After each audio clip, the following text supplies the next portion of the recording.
Takeshi Murakami was born and raised in this town. He spent his days helping out at the small family shop his parents ran, greeting neighbors and sharing laughs. That was until not too long ago. But times grew harsh for small stores like theirs. A giant supermarket opened, online shopping became commonplace, and year by year, fewer and fewer customers visited. Last summer, his father overworked himself and fell ill. Unable to keep up, Takeshi took over the shop, yet things only worsened. In truth, he'd run out of ways to save it. So he borrowed money.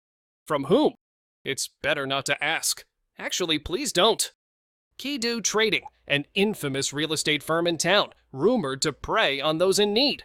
But Takeshi had no one else to turn to. He visited their office on a rainy day, wearing an old suit and soaking wet, bowing his head in desperation. In the end, to protect the family shop, he took on debt and accepted their terms. He became caretaker for the daughter of Kidou, the most feared man in town. At first, he thought it must be a joke, but Kidou was dead serious. "If you can't pay it back, maybe you'll tend to my Kumi," he'd said without blinking. And so Takeshi's life changed overnight, running the shop while also serving as caretaker to Kidou's young mistress, day after day. Hey, why are you standing there spacing out? Carry my bags already! Her voice, cutting through the morning air, stabbed at his back. Turning around, there was Kumi Kidou, arms folded, scowling as usual. Her outfit impeccable, hair and makeup flawless. From the day Takeshi started working as her caretaker, life flipped upside down. He drove her around, accompanied her to a fancy grocery store at lunchtime, then dashed off in the evening to fetch ingredients for tonight's craving is Italian, and so on. It was truly the life of a servant. He never imagined how grueling it would be to save his shop. Here, carry all of these. Kumi piled numerous luxury brand shopping bags in front of him. One hand held her phone, the other a new designer purse, as if she fully intended to use him as a porter. Couldn't you just carry them yourself? Huh? You got a problem with that? Her frosty glare pierced him, so Takeshi sighed and gathered the bags in his arms. Day after day, he began to see why the townspeople disliked her. She treated clerks and strangers with zero mercy. No taste whatsoever. Isn't there anyone competent around here? Watching the store employee's face blanch, Takeshi wanted to stop her, but he couldn't muster the courage. He just stood by with the bags, pretending not to see. The stares from bystanders stung. There she goes again, yelling at someone. Well, that's Kidou's daughter for you. Every time he overheard such comments, Takeshi felt uneasy. Yes, Kumi was selfish and self-centered, but he sensed there was more behind it than just that. Late at night, back in his room, he would collapse onto his bed and stare at the ceiling. Another exhausting day of being bossed around. This is what I have to do for my family's shop, right? Dad, Mom, I'm doing this for you. I can handle it, hopefully. Yet he had no idea how long this situation would last. Then one day, while he was being dragged around by Kumi as usual, an incident happened that he never expected. As usual, he followed her around town. They visited a fancy boutique, and next on her list was a butcher shop in the local market. Kumi stared at the meat behind the glass, letting out a small sigh. Hey, is this meat really fresh? It looks old to me. Miss, we get fresh meat delivered every morning, I assure you. Is there some issue? The butcher's voice already sounded irritated, but Kumi paid no mind. Well, it's obviously not fresh, and you're charging high prices for it. That's some shady business right there. With those words, the butcher's face turned bright red. Look here, miss, that's enough lip. We run an honest business.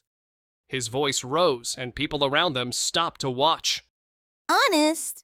Doesn't look like it to me. This meat.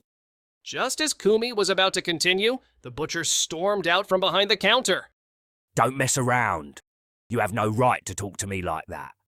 Rage crackled in his voice as he loomed over Kumi. He was big, bigger than her, and she seemed briefly taken aback. Please wait. Instinctively, Takeshi stepped in front of Kumi, arms outstretched to hold back the butcher. I'm sorry. She didn't mean any harm. Please calm down. The butcher glowered at him and stepped closer. Takeshi, nearly trembling, bowed his head deeply. I sincerely apologize. I'm sorry on her behalf. His voice shook, but somehow he had to defuse this. You're apologizing for her. I don't know who you are, but shouldn't she be apologizing herself? The butcher's anger wasn't subsiding, yet Takeshi kept bowing. She may have trouble apologizing directly, but please forgive her. His desperate plea gave the butcher pause. People watched, holding their breath. Fine. Just don't let her pull that nonsense again. With a sharp exhale, the butcher waved them off and returned behind the counter. The shop gradually returned to normal chatter. Kumi remained silent behind him the entire time. Kumi, are you okay? He turned to her. She gave a short snort of annoyance. I didn't ask you to help me. She said so curtly, but Takeshi noticed her hand trembling slightly. Don't go poking your nose where it doesn't belong. She put on a brave front and walked away. From behind, her figure looked different from her usual confident self. Quietly following her, Takeshi thought, She's obviously hiding something behind all that toughness. Otherwise, she wouldn't feel the need to keep up that act. Kumi said nothing else, continuing onward. They left the market and headed to the car, an uncharacteristic silence hanging between them. Usually she'd bark orders non-stop, but now she was silent. In the passenger seat, she stared out the window, not even glancing at Takeshi. The quiet tension in the car was palpable. About earlier, the butcher was just on edge. It's not really your fault. She turned to him for a moment. Her face lacked its typical harshness, replaced by a tinge of confusion. Why do you try so hard? Her voice was subdued, as though gazing off into the distance. Takeshi hesitated to answer. Well, I couldn't just stand by. I felt I had to do something. Had to? Why? She repeated softly, and Takeshi felt a bit embarrassed, but continued. I noticed you looked scared back there. You put on a strong front, but deep down you weren't sure what to do, right? Her eyes widened momentarily, then she turned away, staring out the window again. You're ridiculous. That's just your assumption. She spat the words out, but her tone quivered slightly. In her profile, Takeshi saw a quiet sadness he hadn't noticed before, so he said nothing more. As they neared the Kidou estate, Kumi whispered. It's easy to act tough. Before he could ask what she meant, she grabbed her bag, stepped out of the car, and hurried inside. The sound of the passenger door shutting echoed. Takeshi sat alone at the wheel, momentarily stunned. It's easy to act tough. What did she mean by that? That night, her words lingered in his mind. From that day forward, Kumi seemed a bit different. She still had her haughty attitude, but at times she seemed hesitant, swallowing back her words. The forceful way she bulldozed people was lessening. Seeing these changes, Takeshi kept quiet. Her pride was obvious. Prying further might only anger her, so he decided to maintain his caretaker role as before. Several days passed. Kumi's manner remained somewhat the same, but the edge in her voice had softened. Even her demands on Takeshi were gentler. On a shopping trip, she treated store staff and townspeople more kindly. Rumors circulated. One afternoon, out of the blue, Kumi summoned Takeshi again. Hey, there's somewhere I want you to go with me today. Where to? Another long drive? Stop asking, just get the car ready. She guided him out of town, down rural roads, instructing him where to turn. Here, turn right at the next corner. What's out this way? Shut up and drive. Following her directions, they arrived at an old single-story house. The yard was overgrown, and the place looked deserted, retaining only a lingering sense of its once lively past. Kumi got out, stood staring at the house. Takeshi joined her. Is this someone you know? No, I used to live here when I was little. Surprised, Takeshi glanced at her. Kumi continued gazing at the house and began speaking quietly. My mother and I lived here. Father was hardly ever around. After Mom died, Father took me away to our current place. That big fancy house is stifling, just a showpiece for the Kidou name. She spoke without her usual bravado, as though revisiting distant memories. No one truly approaches me because of Dad's name. Back when Mom was alive, I'd play with everyone around here. She gave a small laugh, tinged with sadness. So I acted tough. I couldn't bear to seem weak. With the Kidou name, if I showed weakness, they'd devour me.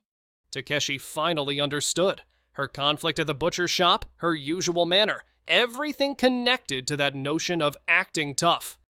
As he tried to speak, she turned away. That's enough. Don't ask anything else. Despite her dismissive words, some relief flickered across her face. On the drive back, Takeshi sensed that his feelings for her were subtly shifting. Day by day, Kumi's attitude continued evolving. She no longer barked orders so harshly and seldom used cutting remarks. She was friendlier with local store staff and passers-by. The townspeople noticed. Then one evening, she summoned Takeshi again. Listen, I want you to come with me somewhere tonight. Where? Another long drive? Just get ready. No more kids questions. She took him to a small park on the outskirts of town. The daytime bustle felt distant. Only faint street lamp glow lit the ground. Kumi sat on a swing, not moving, just staring into the distance. So, this is where you wanted to come? Yeah, when I was little, Mom and I used to play here. Father was always busy elsewhere. Her tone was calm, lacking the usual intensity. She recounted her memories softly, with a hint of loneliness. I was so happy when Mom was alive. After she passed, I knew I had to be strong. Because of Father's name, no one truly saw me for me. But you're different. You never cared about Dad's name. You tried to see who I really am. No one else ever did that. She exhaled slowly and looked up at him. Her eyes held genuine honesty, unmasked. That's why I like you. Takeshi froze. He never imagined the cold, haughty Kumi Kidou would confess to him. Wait, what did you say? Don't make me repeat it. I said I like you. Her voice was direct, unembellished, a true confession of her feelings. Kumi, you like me? Yeah, an honest idiot like you, who puts up with me and never complains. I realized I want someone like that by my side. A surge of warmth bloomed in Takeshi's chest. He felt confusion and happiness all at once. Kumi, thank you. I'm shocked. I never thought you'd say something like this. Me neither, but it's how I really feel. Seeing her eyes glisten, Takeshi smiled gently and reached out, taking her hand. I like you too, Kumi. Really? Yes, because I've watched how hard you fought behind all that bravado. She laughed bashfully. Under the moonlit park, they quietly shared their feeling. A few years later, they nurtured their relationship and eventually married, supporting both Kidou's business and the family shop. They managed to revive Takeshi's family store, expanding into several locations. Kumi played a key role in reforming Kidou Trading, shedding its bad reputation and earning the town's trust. Kumi changed too. Gone was her high-handed manner. She treated people in town kindly and stood by Takeshi as a supportive partner. One day at home, they were watching the news when they saw a report featuring that butcher shop from the old days. We've learned that meat shop, once known for premium beef, had in fact used cheaper imported meat for years, mislabeling it as domestic. The screen showed the shuttered storefront. Takeshi glanced at Kumi, who wore a calm smile. So you were right back then, huh? Pretty much. You can tell by looking. Besides, that shop used to sell great meat. That's why I was furious. It was disappointing. I still remember how bold you were, calling them out so directly. I was shocked. Back then, I figured no one would take me seriously unless I was forceful. But now it's different. You believe in me, so I can just be myself. Hearing her candid thoughts, Takeshi smiled at her profile. Kumi, the way you are now is more than enough for people to trust you, because I can promise them that. Maybe I'll be a bit more honest then. She blushed, scooting closer on the couch. Resting her head on his shoulder, she whispered softly. Thank you, Takeshi. Let's keep looking out for each other. Those words carried everything they'd been through. Holding hands in this town, they would continue sharing their happiness. And so, they began their life together, forging new days of laughter in the place they both called home.